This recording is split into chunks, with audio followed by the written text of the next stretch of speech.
Welcome back to American Agenda. When is the last time we really talked about the mess that Biden has created down at the border? I think it's been a while because the majority of the media is hyper-focused on that Trump is in trial, and that's exactly what Democrats want. Focus on something else, not Biden's record. But with that being said, that's what we're going to do right now. We're going to talk about the border now and remind everyone of the dumpster fire that it is. The House Budget Committee, they held a hearing last week on this very issue. Did you know that? Probably not, because again, the Trump trial. It was titled The Cost of the Border Crisis. And all I'm going to do right now is pull some of the sound bites from those in attendance. And first up is Budget Committee Chairman, Congressman Jody Arrington of the state of Texas, talking about this outrageous cost to the taxpayers. I've seen studies that suggest this cost is upward of $400 billion. State and local governments can't borrow or print money like the federal government.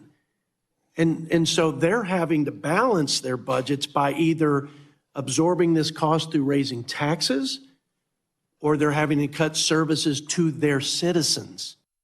Okay, you can see we're the ones being punished for this. Our quality of life goes down. Taxes get cut. Your services get cut. You see what happens.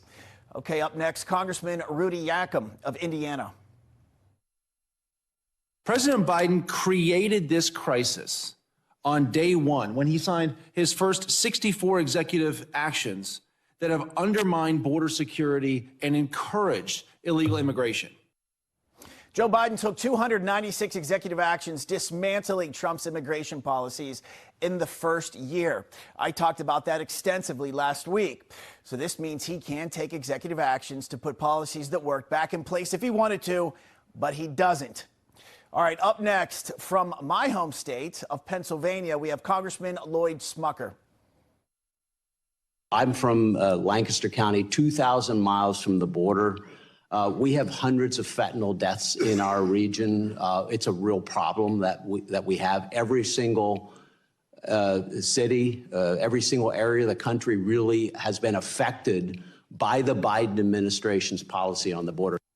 You see, it's just not the southern states, it's all states, whether it's the drugs or the cost of what's happened at the border. Every part of the country has been impacted by what Biden and his administration has done. And lastly, but certainly not least, with some of the most stunning comments from that hearing, were from Congresswoman Lisa McClain from the state of Michigan. Listen to this. The federal government spent over $66 billion on illegal immigrants in 2023. According to the Federation for American Immigration. Does anyone here want to guess how much we've spent on homeless veterans in 23? Guess? Higher? Well, let's just start. Higher, lower, the same? Anybody want to guess? Fractional. Fractional. Thank you. $3 billion. 66 on illegals, $3 billion on people who have laid down their lives for this country.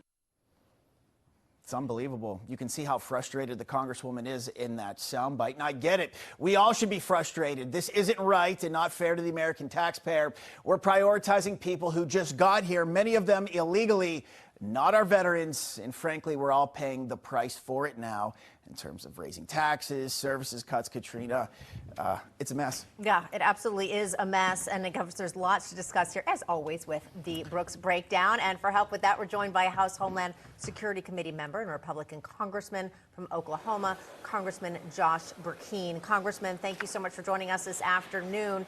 Let's dive into this. Not only is the migrant crisis at our borders a humanitarian crisis, as you recently posted on X, it's an economic disaster for this country, as Bob has been sharing with all of us. The cost of President Biden's border crisis is immense, with some estimates as high as $400 billion hit to the American taxpayer. Obviously, this type of economic destruction is not sustainable. How do we get it in check?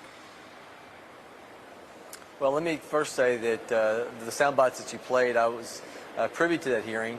I'm also on the Budget Committee, so I was there when we held that hearing last week. And my question to FAIR's representative was, can you tell us about what's happening specific to those individuals at the CBP One app is allowing, once they apply, not to even go through the southern border, illegals catching a flight at the tune of 300,000 of them flying directly into the United States because of the Biden administration perversion regarding the CBP-1 app use and the perversion of parole, which is supposed to be on a case-by-case basis. I said, can you tell us about what FAIR, Federation for Immigration Reform, says is happening there? And so she recited that they are getting Social Security numbers immediately and getting work status immediately. And in Illinois, in the state of Illinois, one of the things I know in conversation with Illinois state representatives is their Real ID. Now keep in mind, Real ID coming in 2025 is supposed to be a protection, our national security in mind, federal buildings and airplane travel.